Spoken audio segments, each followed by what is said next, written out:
Moonlight Shrine, hidden away. Cozy down here. Secret even. Hi, Zobble925 and welcome to episode 30 of Nipsy Does It Honor Mode. And today we're enjoying the fruits of our labour. So we managed to win the fight for Last Light Inn. So now we're looting below Last Light Inn. There's a shrine down here, and it's an interesting fight against some tough creatures, but luckily it's the sort of fight that suits my team because they all huddle together and work together. My girls are best when they're helping each other out, giving each other advantage, supporting each other in what they do. My team are less effective when they get spread out. They're most effective when fighting in a bunch, which makes them a bit of a target for certain spells. But on the whole, fighting in a tight-knit group is usually, in terms of D&D, the best way to go. Splitting the party up and being all over the place is usually a bad idea for a party. Or at least I found that in my time playing D&D over the years. Which, I'll be honest, when I play as a rogue, that's the time when I don't want to be stuck in a group with a party. And that's probably when I'm most likely to die, is when I'm off being roguish, doing stuff like trying to sneak up on the bad guy, or do crazy stuff to get flanks or sneak attack damage in. That's normally, when as a rogue, that's what you want to be doing, and that's normally when you're most at risk. But most of the other characters do better with, the help of their teammates around them, supporting them, and in close proximity. And the way I've built this party is a lot of synergy with a lot of abilities to help each other out to, increase the chance that they do damage and stuff. Interestingly, I'm recording this on the 14th of April, which is when the next patch drops, patch 8. That won't actually have an effect on my campaign playthrough for a long time, because I'm always a good few weeks in the past when it comes to the campaign playthrough. Just because recording the amount of footage I've been recording for Baldur's Gate has been a drain on my hard drive resources and my spare drives and stuff like that. So I haven't been recording too many hours in advance, but then it takes me a while to then make those episodes. So it's been quite interesting. It's been a new challenge. I've not done playthroughs ever before on my channel. I've never brought single player gameplay footage to my channel. This is something I've never tried doing, so it's been a learning process. So I apologise if the videos aren't that good, because I have no idea what I'm doing. I've never done a let's play or playthrough series ever before. As in terms of the characters that I've got in this party, I need to do some build guides so you can see what equipment I've equipped them with and see how it varies and differs from what other people are using. I'm honestly a pretty average player. I'm also doing stuff like I'm playing this with less cheese than a lot of people, because there's a lot of cheesy things you can do in Baldur's Gate to make your characters super powerful, and I've tried as best I can to avoid doing some of that cheese.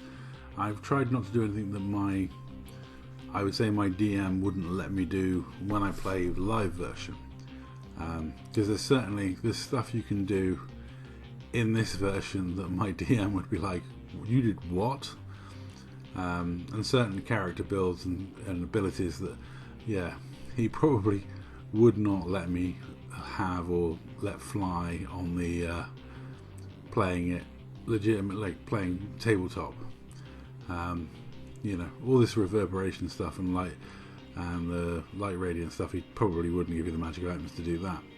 Our campaigns tend to be reasonably magic item light, and very little cheese, we don't do a lot of power gaming. I say that, and in the last campaign we had a Totem Barbarian and a Gloomstalker Ranger, which are both incredibly strong builds, but equally they weren't particularly cheesy. They were quite powerful, but also the enemies we were facing countered what they did in actually quite interesting ways. So it made for a reasonably interesting campaign, and that's the thing. Cheesing a campaign is it makes it boring, and also like some of the stuff in Baldur's Gate 3 can make things quite broken and boring. I did you know, our first playthrough, well, my first playthrough, I had a Gloomstalker Ranger straight in there, and you know, the first round 3 shots with, you know, multi-attack arrows and the absolutely ridiculous to hit bonuses really does thin down herds and, like, you know, weaken everything, and it did make a lot of the combats very easy.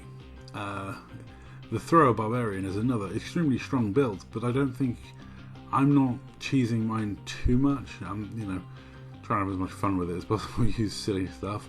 You know, the fighter that I'm using is incredibly strong, but I don't think it's particularly cheesy, and it's on brand for a Battlemaster fighter. All about knocking things down, giving me bonuses to hit and damage and stuff like that. Now, after doing the Under last night in, I decided to do the Harper ambush on the Drider. Now, I'd already killed all the people that normally arrive here with the Drider, so it was just the Drider on his own. And unfortunately, yeah, I kind of messed this fight up really badly. Just poor positioning, and I let the Harper lady die. Really, like, she just got mullered. And I felt quite bad about that. But yeah, I don't know. I just, it didn't. This fight just didn't go well for me because, you know, she died and I didn't really want her to, and I just felt I forgot about his counter spell, and just in general how annoying he is. I should have tried to incapacitate him and stopped him doing his sanctuary trick, which I forgot about. But it's been a while since I played through this section, so I forgot about the annoying as hell sanctuary trick that he does, which is super painful. And I decided to use my lightning thing, my electricity thing, which I don't do very often with Karlach, and it kind of caused a problem for my the NPCs, and I shouldn't have done it. But, you know, that's the way it goes. Sometimes I think of doing stuff and it's like, oh yeah, I shouldn't have done that, because there I just electrocuted Karlach, and I thought she was immune to being electrocuted. But yeah, it went oddly wrong for me, this fight, but not too wrong. There was nothing too challenging about it, because I was just, you know, it's just the Drider, and he's kind of annoying as annoying abilities, and he was definitely focused on killing the hell out of that Harper. And then, yeah, after that it just became like annoying. I was like annoyed with myself because I'd let the Harper get killed, and, you know, and I was just, I don't know. It was just one of those fights I was a bit like, I messed this up. I should have thought about it a bit more, about what I was doing, you know, because certainly when she delivered Karlach in there and she's getting all her bonuses, you know, she's hitting for massive damage. Yeah, I should have thought about things a little bit better, but, you know, it is what it is. Yeah, I'll be honest, it's just a little overconfidence coming in. I probably should have thought more about my positioning before the fight started. Getting Lizelle up on the roof to use her bow more, just using Karlach to really pound on the ground, and you know, I could have quite easily put Shadowheart up on the roof as well and just rain down spells, and yeah, I kind of forgot about how annoying the sanctuary trick is, and my use of Lizelle was just gimped in this fight, because, yeah, I should have thought better about, you know, how to use her.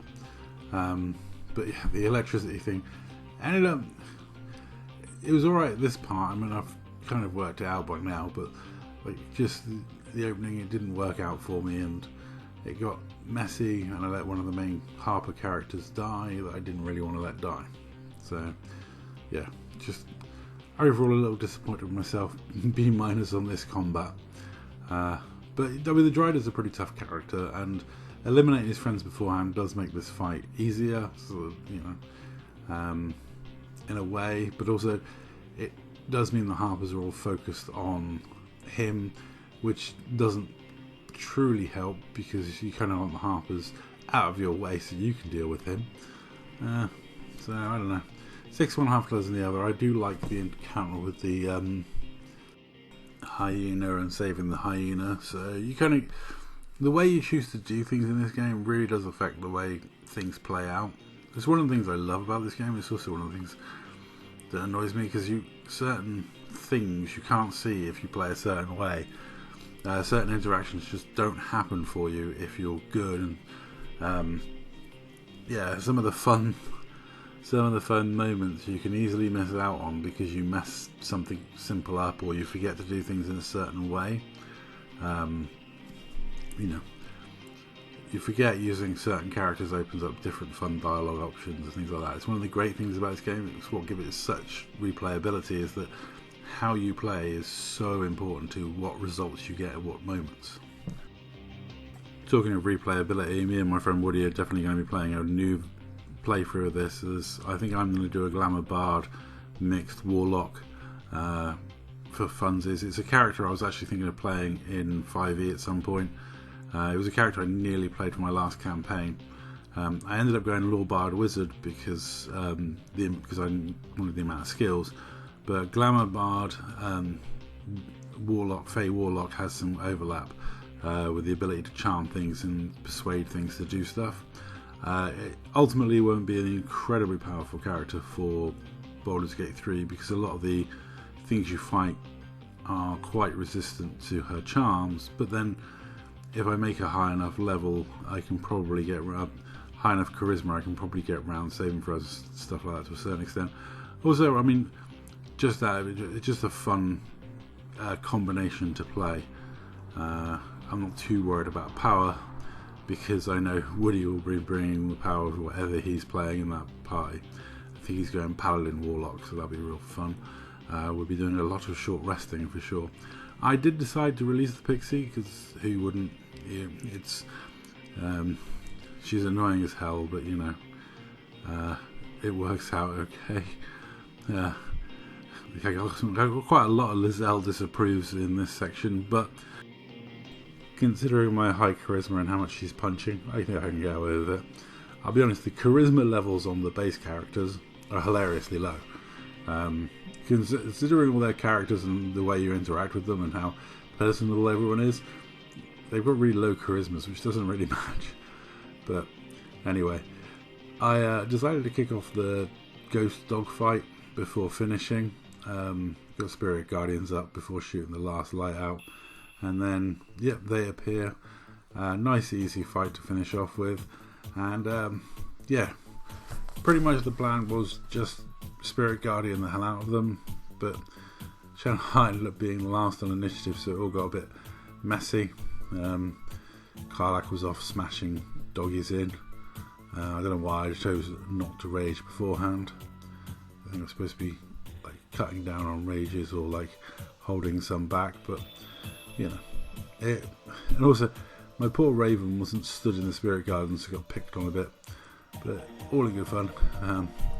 The fact they cause fear and make people run away also messed me up a little bit, but the doggies were definitely not scared of the Spirit Guardians pummeling in there, which is odd considering I think Spirit Guardians is one of those overpowered spells in 5e.